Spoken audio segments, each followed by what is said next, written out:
Walang itinataboy ang awa ng Diyos. Ito po ang salita ng Diyos, ang ating gabay. Ngayon po ay Sunday, August 16, 2026, na ika-20 linggo sa karaniwang panahon. Sa buhay militar, alam natin ang kahalagahan ng pagkakaisa. Walang dapat maiwan sa misyon. Walang dapat pabayaan sa hanay.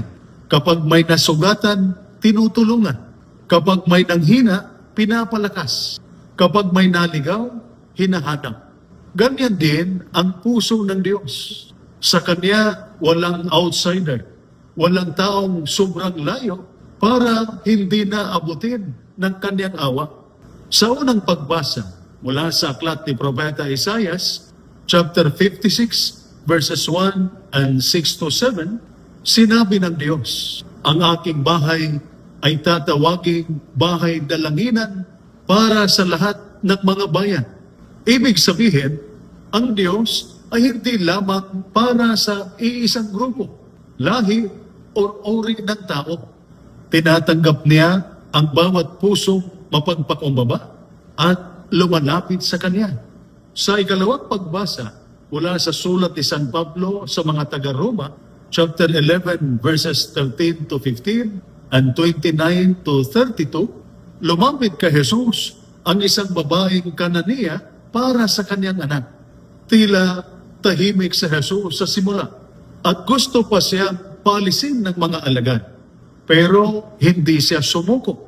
Lumuhod siya at nagsabi, Panginoon, tulungan mo ako. Sa ating mga sundalo, ito rin ang panalangin natin sa gitna ng pagod, panganib, problema sa pamilya, pressure sa trabaho, at laban sa buhay. Panginoon, tulungan mo ako. Huwag tayong sumuko sa panalangin. Huwag din nating itaboy ang kapwa mula sa awa ng Diyos. Ang tunay na kawal ni Kristo ay may matatag na pananampalataya at pusong marunong umunawa.